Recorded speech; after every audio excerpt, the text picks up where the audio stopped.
जब आप एक चुनाव सिर्फ इसलिए हार जाएं कि 7 पार्टियों के महागठबंधन में वोटिंग के दिन तक सीटों का तालमेल नहीं बैठ पाए, तो आपको अपने राजनीति पर संदेह होना चाहिए। 5 महीने के बाद किस्मत फिर एक मौका दे, आप अपने कुछ विरोधियों को साथ लाने में सफल हो जाएं, लेकिन इस बार आपके अपने ही पीठ पर खंजर घोंप दें, फिर आपको अपने नेतृत्व पर शक होना चाहिए। बिहार इस हफ्ते में आपका फिर एक बार स्वागत है। इस एपिसोड में हम बात करेंगे बिहार में हुए राज्यसभा चुनाव में विपरीत परिस्थितियों में भी जीत के करीब आकर तेजस्वी एक बार फिर कैसे हार गए। आपको ये भी बताएंगे कि छपरा में हुए कथित रेप और हत्या के मामले में पुलिस ने क्या नया खुलासा किया है।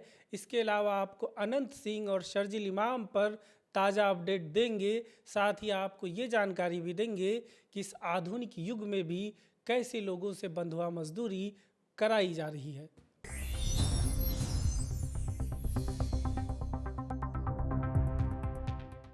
बिहार में हुए राज्यसभा चुनाव ने एक तरफ नीतीश कुमार के मुख्यमंत्री की कुर्सी छोड़ने के फैसले के वजह से सुर्खियां बटोरी, तो वहीं दूसरी तरफ नेता प्रतिपक्ष तेजस्वी यादव अपने एक उम्मीदवार को राज्यसभा चुनाव जिताने के लिए एआईएमआईएम और बीएसपी से दोस्ती करने में व्यस्त रहे, लेकिन उनके अपने विधायक ही बेवफाई कर बैठे। दरअसल बिहार में 5 राज्यसभा सीटों के लिए चुनाव हुए, जिसके लिए एनडीए ने 5 और महागठबंधन ने 1 उम्मीदवार को मैदान में उतारा, लेकिन एक सीट जीतने के लिए कम से कम 41 विधायक चाहिए थे और महागठबंधन की सभी पार्टियों को मिलाकर भी उनके पास सिर्फ 35 विधायक हैं। ऐसे में कई मुलाकातों के बाद तेजस्वी यादव एआईएमआईएम के 5 और बीएसपी के 1 विधायक का समर्थन जुटाने में सफल हुए, जिससे 41 का जादुई नंबर पूरा हो गया था। राजद आश्वस्त था कि उनके पास संख्या है और वो चुनाव जीत रहे हैं, लेकिन कांग्रेस के 3 और राजद के 1 विधायक वोट करने पहुंचे ही नहीं, जिस वजह से 5 की 5 सीटें एनडीए जीत गई। कांग्रेस के जो विधायक वोट देने नहीं गए, उनमें कटिहार के मनिहारी से 4 बार के विधायक मनोहर प्रसाद सिंह, अररिया के फॉरबिसगंज से पहली बार के विधायक मनोज विश्वास और पश्चिम चंपारण के वाल्मीकि नगर से विधायक सुरेंद्र कुशवाहा शामिल हैं। वहीं राजद की तरफ से पूर्वी चंपारण के ढाका से दूसरी बार के विधायक फैसल रहमान भी वोटिंग से दूर रहे। चुनाव खत्म होने के बाद इन चारों विधायकों ने वोट ना करने को लेकर अलग अलग सफाई दी। आदिवासी समाज से आने वाले मनोहर प्रसाद सिंह निचले तबके से प्रत्याशी चाहते थे। उन्होंने एडी सिंह को महागठबंधन का आधिकारिक उम्मीदवार मानने से ही इनकार कर दिया। अति पिछड़ा समाज से आने वाले मनोज विश्वास को भी कोई कार्यकर्ता, अल्पसंख्यक, दलित या पिछड़ी जाति का प्रत्याशी चाहिए था।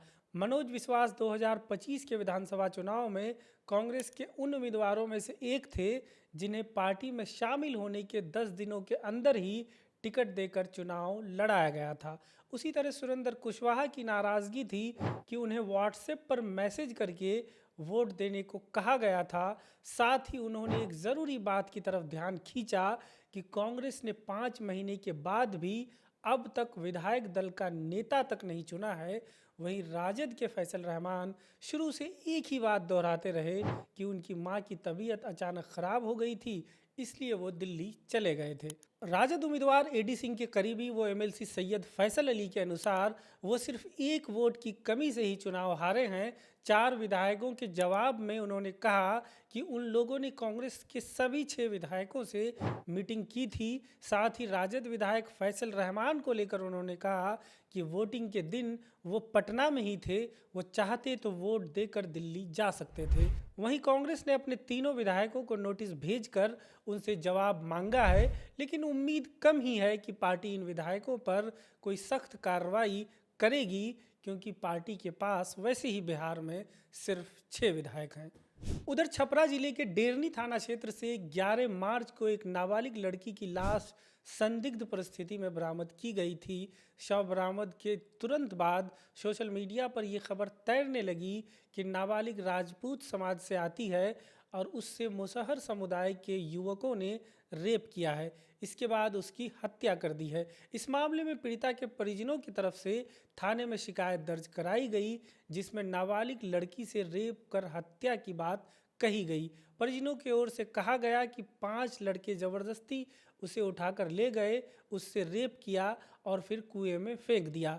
लेकिन सोनपुर के अनुमंडल पुलिस पदाधिकारी की ओर से जारी विज्ञप्ति में बताया गया है कि स्थानीय महिला की सूचना पर लड़की की मां एक एकांत जगह पर स्थित टूटे घर में पहुंची, जहां आरोपी और लड़की मौजूद थे। तुरंत इसकी सूचना अन्य ग्रामीणों को लगी तो वो भी वहां पहुंच गए।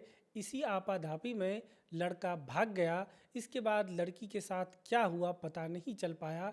इस मामले में पुलिस ने मुख्य आरोपी को गिरफ्तार कर लिया है। आरोपी ने घटनास्थल पर अपनी मौजूदगी की बात स्वीकारी है। आरोपी के बयानों से पता चला है कि दोनों एक दूसरे को पहले से जानते थे और इंस्टाग्राम पर दोनों की नियमित बात होती थी। पोस्टमार्टम रिपोर्ट में लड़की के शरीर पर जख्म के निशान नहीं मिले हैं और उसकी मौत की वजह डूबना बताया गया है। रिपोर्ट में रेप की पुष्टि भी नहीं हो पाई है। दूसरी तरफ मध्य प्रदेश के इंदौर में बुधवार को इलेक्ट्रिक कार के चार्जिंग पॉइंट में शॉर्ट सर्किट हो गया, जिससे 2 मंजिला मकान में आग लग गई। इस आग में 8 लोगों की मौत हो गई, जिनमें से 6 लोग किशनगंज के रहने वाले थे। बताया जाता है कि घर के बाहर एक इलेक्ट्रिक वाहन चार्ज हो रहा था, तभी शॉर्ट सर्किट हो गया, जिससे इलेक्ट्रिक बोर्ड में आग लग गई। आग तुरंत कार तक पहुंच गई और कार को अपनी चपेट में ले लिया। फिर क्या था, देखते ही देखते आग पूरे मकान में फैल गई और 8 लोगों को लील लिया। उधर मोकामा से जदयू विधायक और हत्या के आरोपी नेता अनंत सिंह को पटना हाईकोर्ट ने जमानत दे दी है। इससे पहले अनंत सिंह ने निचली अदालत में कई बार जमानत याचिका दायर की थी, लेकिन हर बार खारिज हो जाती थी। अब पटना हाईकोर्ट ने उनकी याचिका पर सुनवाई करते हुए जमानत देने का आदेश दिया है। अनंत सिंह को पुलिस ने बिहार विधानसभा चुनाव के दौरान एक स्थानीय नेता दुलार चंद्र यादव की हत्या के मामले में गिरफ्तार किया था। विधानसभा चुनाव उन्होंने जेल में रहकर लड़ा और जीत गए थे। वहीं करीब 6 साल से जेल में बंद छात्र नेता शर्जिल इमाम शुक्रवार को 10 दिनों की जमानत पर जेल से बाहर आए। दिल्ली की एक अदालत ने उन्हें अपने भाई की शादी में शामिल होने के लिए 20 मार्च से 30 मार्च तक की जमानत दी है। शर्जिल बिहार के जहानाबाद के रहने वाले हैं। 2025 के विधानसभा चुनाव में उन्होंने किशनगंज जिले के बहादुरगंज विधानसभा सीट से चुनाव लड़ने का ऐलान किया था, लेकिन बाद में चुनाव नहीं लड़े। वे 2020 के दिल्ली दंगों से जुड़े यूएपीए मामले में जेल में हैं। ये 21वीं सदी है, ज़माना एआई का है, लेकिन क्या आप कल्पना कर सकते हैं कि लोग अब भी बंधुआ मजदूर हैं? जी हाँ, ये हमारे समाज की कड़वी सच्चाई है। गयाजी ज़िले के गुरपा रोड स्थित एक ईंट भट्टे से 137 बंधुआ मजदूरों को मुक्त कराया गया है। ये कार्रवाई जिला प्रशासन और पुलिस ने आदिति नामक एनजीओ की मदद से की है। बंधुआ मजदूरी से मुक्त कराए गए लोगों में 40 पुरुष, 46 महिलाएं और 51 बच्चे शामिल हैं। ईंट भट्टे का मालिक फरार है, जबकि भट्टे के सुपरवाइजर को मौके से गिरफ्तार किया गया है। मुक्त कराए मजदूर उक्त ईंट भट्टा में पिछले 13 सालों से मजदूरी कर रहे थे। मजदूरों का कहना है कि उन्हें भट्टे से बाहर जाने पर कड़ी पाबंदी थी। बच्चों को स्कूल जाने की भी मनाही थी। सभी मजदूरों को प्रति परिवार 5,000 से लेकर 40,000 रुपये तक की एडवांस दी गई थी। इसे कर्ज मानकर भट्टा मालिक उस पर मनमाना ब्याज जोड़ता रहा, जिससे ये राशि कई गुना बढ़ गई। इसी कर्ज और ब्याज के आधार पर ईंट भट्टे के मालिक और उसके बेटे ने यहाँ बंधुआ मजदूरी की प्रथा लागू रखी थी। हर परिवार को मजदूरी के तौर पर हर महीने महज 2,000 रुपये दिए जाते थे। ईंट भट्टे का मालिक पीडीएस का डीलर भी है, तो इसी माध्यम से मजदूरों को हर महीने प्रति परिवार 10 किलो चावल और 10 किलो गेहूं मिलता था, जिससे उनकी निर्भरता मालिक पर और भी ज़्यादा बढ़ गई थी।